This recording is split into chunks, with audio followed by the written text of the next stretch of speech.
तो क्या हाल है मेरे प्यारे दोस्तों, welcome to crack CGL mock. आज ये वीडियो मैं अपने पूरे पेपर के एनालिसिस वाली बना रहा हूँ। एज़ यू ऑल नो कि मेरा पेपर 24 तारीख को था और मेरा शिफ्ट थी 3 और मेरा सेंटर पड़ा था गाज़ियाबाद। सेंटर मेरा अच्छा था, कोई दिक्कत नहीं हुई, अच्छे पेपर में कोई सिस्टम लैग नहीं हुआ, कोई ऐसा कुछ भी नहीं, अच्छे से पेपर कंडक्ट हुआ। जो भी बच्चा 26 को दे रहा है ये वीडियो सिर्फ उसके लिए क्रूशियल है, या जिसको ओवरव्यू चाहिए सिर्फ वो बच्चा भी इस वीडियो को देखना। बाकी पार्ट 2 में मैं इस वीडियो में बताऊँगा, अगली वीडियो में मैं बताऊँगा कि मेंस के लिए हमारी क्या स्ट्रैटेजी रहनी चाहिए हर डिफरेंट शिफ्ट्स की, जो कि बहुत ज़्यादा क्रूशियल होएगी जो भी मेंस की तैयारी कर रहा है। भाई देखो पेपर में, और सबसे पहले भी मैं बता देता हूँ मेरी अटैम्प्ट्स कितनी रही पेपर में। मेरी अटैम्प्ट्स रही 87 पेपर में, और आप लोग भी जो 26 वाले हैं ये आराम से कर सकता है 80 प्लस अटैम्प्ट्स। मैं बताता हूँ कैसे। भाई देखो पेपर में ना मैं एक रात पहले ना काफ़ी कंफ्यूज हो गया था कि मैं मैं अपने पेपर को कैसे स्टार्ट करूँ। मैं मैथ से और रीजनिंग से स्टार्ट करूँ या मैं जीएस, और जैसे सभी को पता है मैं हमेशा जीएस पहले करता हूँ, फिर मैं इंग्लिश करता हूँ, फिर मैं मैथ्स करता हूँ, नहीं फिर मैं रीजनिंग करता हूँ, फिर मैं मैथ्स करता हूँ। बट मैंने पेपर में सोचा कि पेपर में ना रीजनिंग और मैथ तो ईजी आ रही है, बट ये दोनों मुश्किल आ रहे हैं। तो अगर मैं इनको स्टार्ट करूँ, क्या पता मेरा मोराल ना ख़राब हो जाए, मेरा कम ना हो जाए मेरा मोराल। तो मैं सबसे पहले इजी वाले को टारगेट कर लेता हूँ, फिर उससे मेरा क्या रहेगा, एक बैलेंस्ड वो रहेगा।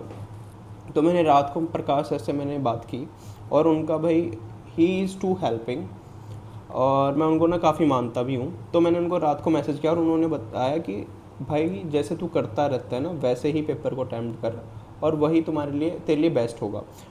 तो फिर मैंने खुद का भी दिमाग लगाया थोड़ा सा कि मैं ना जैसे कि स्टार्टिंग में मैं रीजनिंग कर लेता हूँ। अगर मैंने जीएस से स्टार्ट किया, क्या पता मेरा मोराल कम ना हो जाए, और मैं रीजनिंग जैसे कि अपनी ईजी है और जीएस मुश्किल है, तो यहाँ पे अगर अपना मोरल बूस्ट हो गया तो जीएस को अगर टफ भी है तो एक माइंड में ना सेटिस्फेक्शन रहती है। आप लोग ना समझ रहे हो गए आई होप कि एक माइंड में ना कि उस वाली सेटिस्फेक्शन रहती है, ये वाला तो पोर्शन हो गया, ये वाला सेक्शन हो गया, बस अब जीएस है तो कोई नहीं, हार्ड ये सभी के लिए हार्ड है। और ये वाला ना माइंड मेकअप रखना कि ये सभी के लिए हार्ड है, तुमसे नहीं हो रहा, किसी से नहीं हो रहा, क्योंकि ये काफ़ी अनप्रिडिक्टेबल ही क्वेश्चन से बन रहे हैं।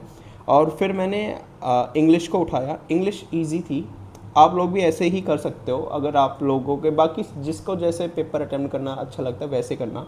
मैं अपनी पर्सनल ओवरव्यू बातें बता रहा हूँ। फिर मैंने मैथ्स की।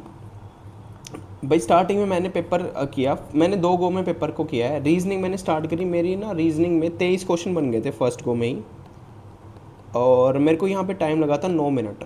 तो मेरा यहाँ पे ना कहीं मोरल काफ़ी बूस्ट हो गया था कि 9 मिनट में मैंने रीजनिंग में ना फाड़ दिया है पेपर।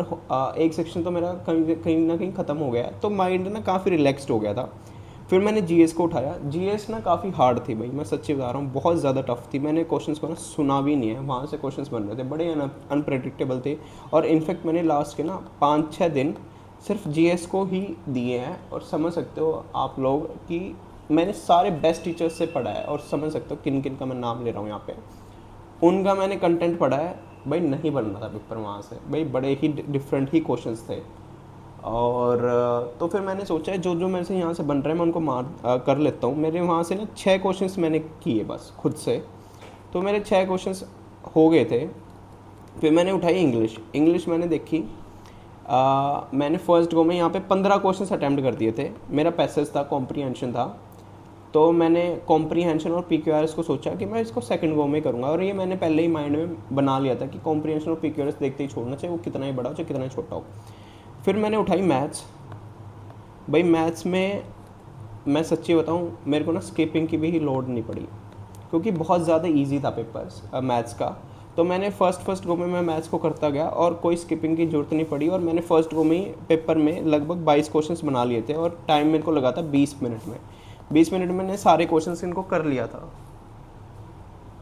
तो फिर मैं मैथ्स करके फिर मैंने सोचा कि अपनी कॉम्प्रीहेंशन बची हुई है, तो कॉम्प्रीहेंशन में ना मैं आपको ना एक इजी चीज़ बताता हूँ। भाई मैंने कॉम्प्रीहेंशन को कैसे अटैम्प्ट करने की सोची। मैंने ना जो भी पहले बच्चों ने जिन्होंने भी दिया था, मैंने ना उनसे ना वेरीफाई कर रखा था ऑलरेडी, कि वो बच्चे बता रहे थे तुम्हें ना अगर कॉम्प्रीहेंशन में कम भी टाइम बच जाए ना तुम्हारे पेपर में, 2-3 क्वेश्चन ऐसे हैं तुम्हारे ना विदाउट पैसेज पढ़े ही हो जाएंगे।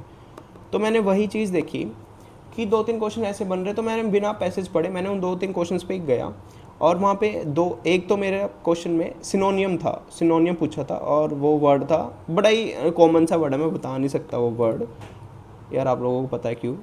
वो वाला वर्ड था और वो बहुत ज़्यादा कॉमन था यार, ब्लैक बुक्स से ही नॉर्मल सा वर्ड था वो, आप लोग ने बिना पैसेज पढ़े ही ईजिली बन जा रहा था वो वर्ड।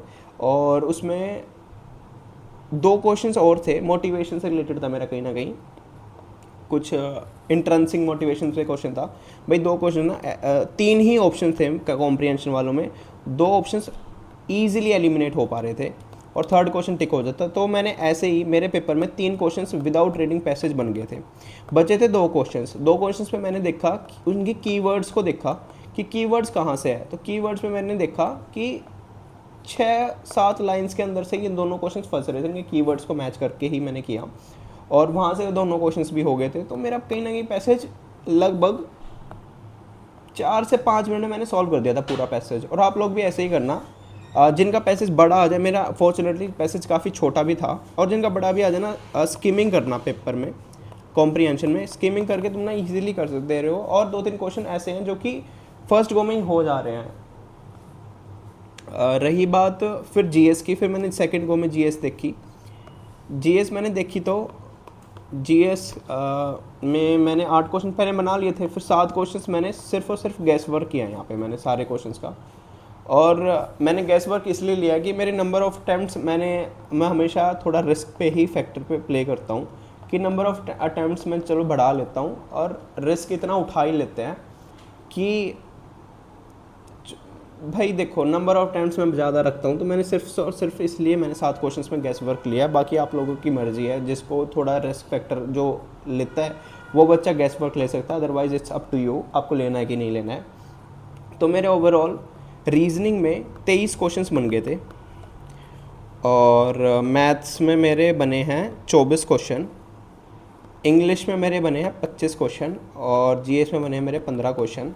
और रीजनिंग की बात बता देता हूँ, आप इस माइंड सेट से मत जाना कि मेरे को 25 के 25 करने हैं, क्योंकि इसमें 2 क्वेश्चंस ना ऐसे थे वो इतने ज़्यादा टाइम कंज्यूमिंग थे। अगर आप इसमें देने बैठ जाते ना तो आपकी रीजनिंग 15 मिनट में भी नहीं सॉल्व होती। जैसे कि ना एक क्वेश्चन था उसमें ना 12 वर्ड्स का था वो ऑलमोस्ट, और उनको वर्ड फॉर्मेशन करके एक सेंटेंस बताना था, ठीक है। और ऑप्शन में दे रखा था कि वर्ड फॉर्मेशन करके कोई आर लेटर था उसमें पूछ रखा था ये पोजीशन कौन से नंबर पे आएगी।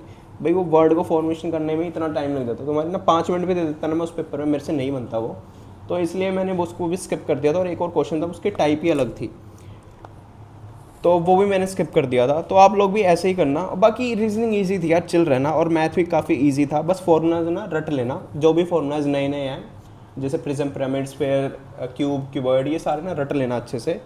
फॉर्मूला बेस्ड ही क्वेश्चंस बन रहे हैं और बहुत ज़्यादा इजी बन रहे हैं। इंग्लिश ना ज़्यादा टेंशन मत लेना यार, इंग्लिश को ना टेंशन लेके मत करना, 2-3 गो में करना रीजनिंग को, इंग्लिश को, क्योंकि रीजनिंग उसी हिसाब की आ रही है। और जीएस में तो टेंशन ही मत लोगे, तुमसे नहीं बननी तो किसी से नहीं बन रही, ये ही वाली अप्रोच को फॉलो करना और ज़्यादा मत उसमें वो करना। जो कि रिस्पेक्ट ले सकता है वो गैस वर्क कर लेना, अगर वरना जिसको नहीं लेना है गैस वर्क, वो जितने नंबर ऑफ क्वेश्चन तुमसे बन रहे हैं वही कर लेना।